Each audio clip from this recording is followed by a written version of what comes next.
আজকে কোথায় যাচ্ছি, আজকে প্রোগ্রামটা শুধু থাম্বনেল দেখে বুঝতে পারছেন আজকে কোথায় যেতে চলেছি।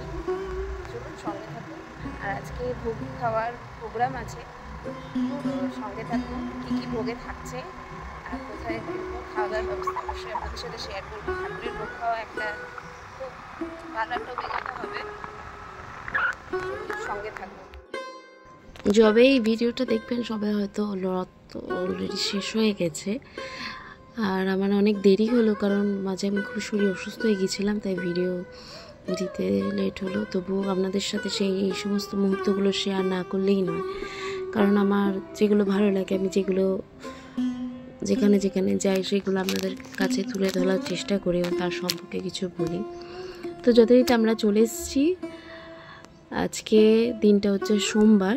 আজকে আমরা চলে এসেছি গন্ডিচা বাড়িতে।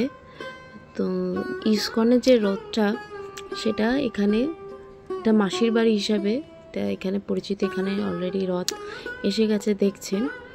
তো এখানে রথগুলোকে দাঁড় করিয়ে রাখা আছে, আর খুব সুন্দর মেলা বসেছে, দোকানপাট, প্লাস এখানে বিভিন্ন রকম প্রোগ্রাম হয়। যারা যান তারা অবশ্যই জানেন।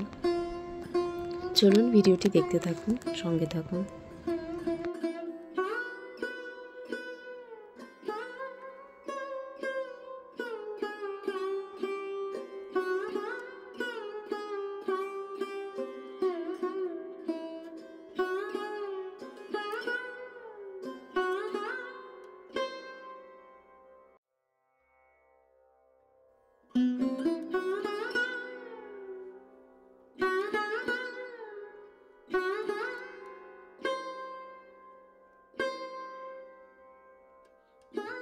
আর প্রচণ্ড বৃষ্টিও হয়েছে, দেখতেই পাচ্ছেন প্রচণ্ড কাদা।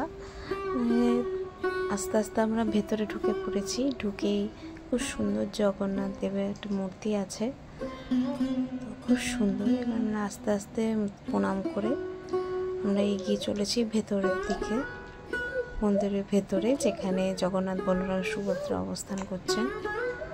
আর ইস্কন মানে আপনারা বুঝতেই পারছেন যে প্রভুপাদের মূর্তি থাকবেই। প্রভুপাদের মুখটা ঠিক জগন্নাথ, বলরাম, সুভদ্রার দিকে আছে, তো দেখতেই পাচ্ছেন। আর আশপাশটা খুব সুন্দর প্যান্ডেলটা করেছে, ভেতরে খুব সুন্দর ডেকোরেশন করেছে, আর খুব ভালো লাগছে। বড় বড় ঝাড়বাতিও আছে, দেখতেই পাচ্ছেন। চলুন আপনাদের ঠাকুর দর্শনও করাই। ভেতরে তখন একটা বাচ্চার অন্নপ্রাশনের মানে মুখে ভাত যেটা বলে, মুখে ভাতের অনুষ্ঠান চলছিল। তো যারা এখানে দীক্ষিত তারা এখানে এসেই আর কি মুখে ভাতের অনুষ্ঠান বা যে কোনো শুভ কার্য সেগুলো এখানেই সম্পন্ন করে। তো চলুন ঠাকুর দর্শন আপনাদের করে, আপনারা সঙ্গে থাকুন, দেখতে থাকুন। রথযাত্রার পর মাসির বাড়ি গিয়ে ঠাকুরের কীভাবে আপ্যায়ন হচ্ছে, কীরকম সুন্দর মুহূর্তগুলো আমাদের সাথে শেয়ার করব, সঙ্গে থাকুন।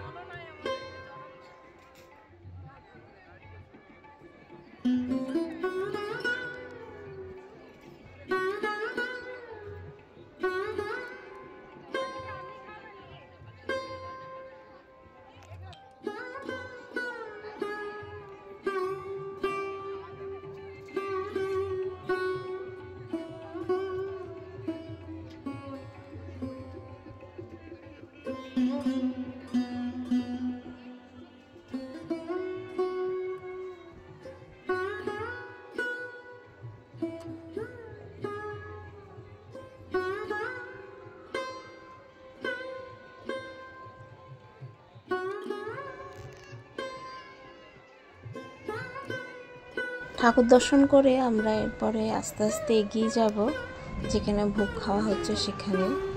চলুন, এখানে প্রচুর চেয়ার রাখা আছে, যেহেতু যারা ভক্তরা আসবেন, ভেতরে যদি প্রচুর ভিড় থাকে তো বাইরে এখানে অপেক্ষা করতে পারবেন। চলুন আমরা ভেতরে যাই। দেখুন সবাই বসে খাচ্ছে, তার আলাদাই একটা ব্যবস্থা, দেখতেই পাচ্ছেন, খুব সুন্দর। আগেরবারে ভিডিও যারা দেখেছেন তারা অবশ্যই জানেন যে খুব সুন্দর এখানে 56 ভোগের ব্যবস্থা করা থাকে।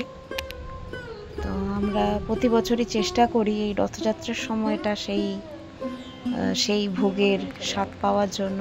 এই দেখতেই পাচ্ছেন এত সুন্দর করে সব রকম ব্যবস্থা করা আছে ভোগের। আমি খুব লাকি যে এরকম ভোগ খাবার সৌভাগ্য হচ্ছে।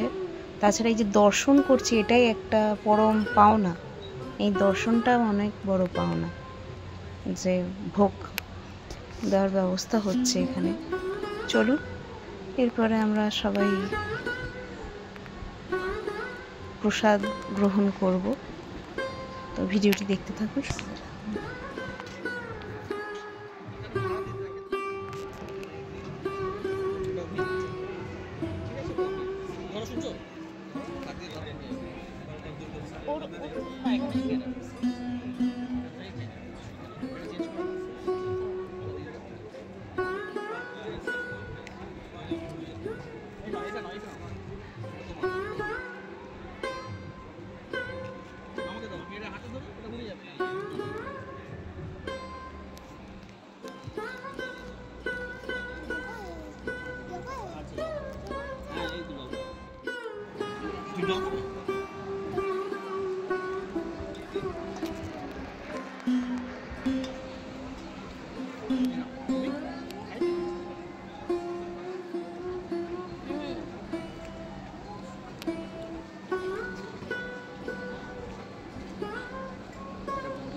ঠিক আছে, আমি ভাত খাওয়াবো।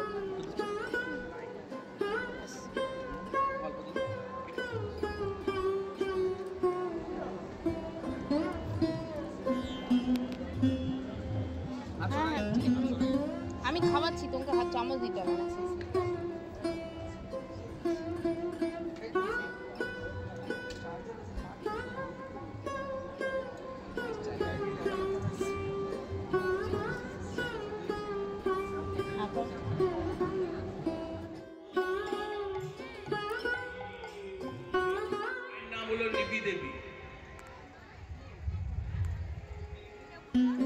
বাবার নাম হলো দামোদর মিশ্র।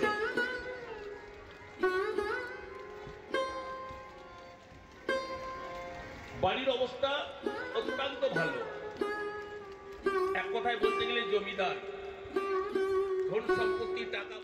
ঠাকুরের কাছে গেছি অথচ ঠাকুরের তিলক মাথায় ঠেকাবো না তা তো হয় না। তো ছেলেকে সেই জন্য কপালে একটা ছোট্ট টিপ পরিয়ে দেওয়া হচ্ছে তাকে। বুঝতেই পারছেন ইস্কনে কীরকম ধরনের টিপ দেয়া হয় ঠাকুরের, সেরকম দেয়া হচ্ছে। আর সবাই হাসছে ওর কাণ্ড কারখানা দেখে, কারণ ও মুছে দিচ্ছে খালি যা হয়, ছোট বাচ্চা তো। যথারীতি ঠাকুর দর্শন করে আমরা তাড়াতাড়ি আশপাশটা একটু ঘুরে নিয়ে আমরা বাড়ির পথে রওনা দেব।